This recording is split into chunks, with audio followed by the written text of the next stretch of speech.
ఉప ముఖ్యమంత్రి బట్టి విక్రమార్క గారు విజయవాడ నుంచి మాట్లాడుతున్నారు వైఎస్ఆర్ సభలో. ఒకసారి లైవ్ చూద్దాం. శ్రీ రుద్రరాజు గారికి కార్యక్రమానికి ముఖ్య అతిథిగా వచ్చేసినటువంటి తెలంగాణ రాష్ట్ర ముఖ్యమంత్రి వర్యులు మరియు తెలంగాణ రాష్ట్ర కాంగ్రెస్ కమిటీ అధ్యక్షులు శ్రీ రేవంత్ రెడ్డి గారికి, ఆంధ్రప్రదేశ్ కాంగ్రెస్ కమిటీ అధ్యక్షురాలు శ్రీమతి షర్మిల గారికి, రాష్ట్ర Congress committee AICC in charge Manik Tagore గారికి, అట్లాగే మా తెలంగాణ రాష్ట్ర కాంగ్రెస్ కమిటీ ఇన్ఛార్జ్ శ్రీమతి దీపా దాస్ మున్షి గారికి, పెద్దలు డాక్టర్ కేవీపీ గారికి, నాతో పాటు ఇక్కడికి విచ్చేసినటువంటి నా సహచర మంత్రివర్గ సభ్యులు శ్రీధర్ బాబు గారికి, పొన్నం ప్రభాకర్ గారికి, సురేఖ గారికి, పొంగలేటి శ్రీనివాసరెడ్డి గారికి, అట్లాగే మా రాష్ట్ర అడ్వైజర్ షబీర్ అలీ గారికి, పార్లమెంట్ సభ్యులు డాక్టర్ మల్లు రవి గారికి, డాక్టర్ శైలజానాథ్ గారికి, మరో పార్లమెంట్ సభ్యులు అనిల్ కుమార్ యాదవ్ గారికి, మరో పార్లమెంట్ సభ్యులు రఘువీర్ రెడ్డి గారికి, అట్లాగే ఎప్పుడు రాజశేఖర రెడ్డి గారి కార్యక్రమం అన్నా చాలా ప్రేమతో పాల్గొనేటువంటి సిపిఐ నాయకులు నారాయణ గారికి, మాయప్పన్ గారికి, పల్లం రాజు గారికి, పెద్దలు ఉండవల్లి గారికి, ఆది శ్రీనివాస్ గారికి, కాంగ్రెస్ పార్టీ ఆంధ్రప్రదేశ్ కాంగ్రెస్ పార్టీ కార్యవర్గ సభ్యులందరికీ, ముఖ్యంగా ఈ 75వ డాక్టర్ వైఎస్ రాజశేఖర రెడ్డి గారి జయంతి సందర్భంగా ఇక్కడికి వచ్చేసినటువంటి అభిమానులందరికీ కూడా హృదయపూర్వకమైనటువంటి నమస్కారాలు తెలియజేస్తా ఉన్నాను. రాజశేఖర రెడ్డి గారు ఆనాటి ఉమ్మడి రాష్ట్రానికి ముఖ్యమంత్రిగా పనిచేశారు. ముఖ్యమంత్రులు చాలామంది వస్తూ ఉంటారు, పోతూ ఉంటారు. స్వాతంత్రం వచ్చిన తర్వాత చాలామంది ముఖ్యమంత్రులు ఈ దేశంలో అనేక రాష్ట్రాల్లో పనిచేశారు. కానీ ముఖ్యమంత్రిగా పనిచేసిన తర్వాత ఒక దశాబ్ద కాలం అయిపోయిన తర్వాత కూడా ఇంకా రాష్ట్ర ప్రజల హృదయాల్లో చిరస్థాయిగా కనపడేటువంటి ఏకైక ఆనాటి ముఖ్యమంత్రి ఎవరంటే డాక్టర్ వైఎస్ రాజశేఖర రెడ్డి గారే.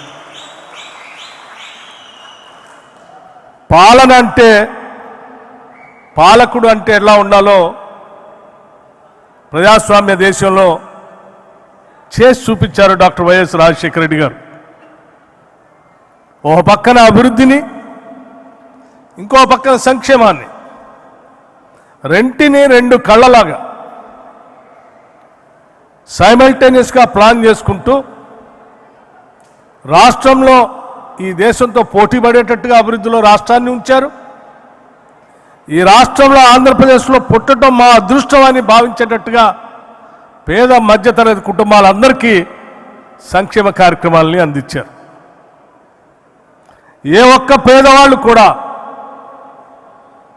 అనారోగ్యానికి గురైతే నేను వైద్యం చేపించుకోలేకపోతా ఉన్నాను, చేపిద్దామంటే డబ్బులు లేవు, నా కళ్ళ ముందే చనిపోతున్నాడు అని బాధపడేటువంటి వాళ్ళు తరతరాలుగా ఉన్నటువంటి ఈ రాష్ట్రంలో ఇక మీరు బాధపడాల్సిన అవసరం లేదు, నేనున్నాను అని చెప్పి రాజీవ్ ఆరోగ్యశ్రీ కార్యక్రమాన్ని తీసుకొచ్చి ఈరోజు రాష్ట్రంలోనే కాదు దేశంలో కూడా అన్ని ప్రభుత్వాలు ఆ రకంగా నడిచేటట్టుగా చేసిన గొప్ప నాయకుడు డాక్టర్ వైఎస్ రాజశేఖర రెడ్డి గారు.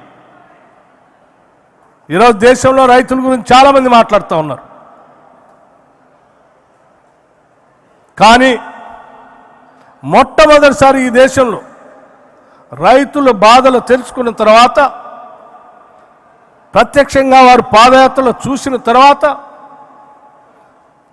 ఉచిత కరెంటు ఇవ్వాలని ఈ దేశంలో ఏ నాయకుడు ఒప్పుకోలేదు, ఏ ముఖ్యమంత్రి కూడా ఒప్పుకోలేదు. కానీ అందరినీ ఒప్పించి ఉచిత కరెంటు రైతులకు ఇస్తేనే వ్యవసాయ పరంగా అభివృద్ధి చెందితే కాదు, రైతులు ఆత్మహత్యలు చేసుకోకుండా నిలబడగలుగుతారు, నేను చేయగలుగుతాను అని చెప్పి అందరిని ఒప్పించి మేనిఫెస్టోలో పెట్టి ముఖ్యమంత్రి కాగానే తొలి సంతకం పెట్టి దేశానికి ఆదర్శంగా నిలిచినటువంటి ఒక గొప్ప దార్శనికుడు డాక్టర్ వైఎస్ రాజశేఖర రెడ్డి గారు. చాలామంది పేదవాళ్ళు చదివించాలని తల్లిదండ్రుల కోరిక, చదువుకోవాలనేటువంటి బిడ్డల ఆశ, ప్రపంచంతో పోటీ పడాల అని కలలు, ఆర్థిక పరిస్థితి అనుకూలించకుండా దూరంగా ఉన్నటువంటి బిడ్డలందరినీ తీసుకొని నేనున్నాను, మీరు చదువుకోండి అని చెప్పి ఫీజు రియంబర్స్మెంట్ తీసుకొని ఈరోజు ప్రపంచవ్యాప్తంగా ఐటీ సెక్టార్లో తెలుగు వాళ్ళు అమెరికా నుంచి అనేక దేశాల్లో ఈరోజు CEO స్థాయిలో ఉన్నారంటే అది కేవలం ఆనాడు డాక్టర్ వైఎస్ రాజశేఖర రెడ్డి గారు తీసుకొచ్చిన ఫీజు రియంబర్స్మెంట్ వల్లనే అన్న సంగతి మనం ఎవరు మర్చిపోకూడదు. ఇలా చెప్పుకుంటూ పోతే అనేక సంక్షేమ కార్యక్రమాలు. ఇందిరమ్మ ఇల్లు కావాలంటే ఎమ్మెల్యేకు 500 కోట,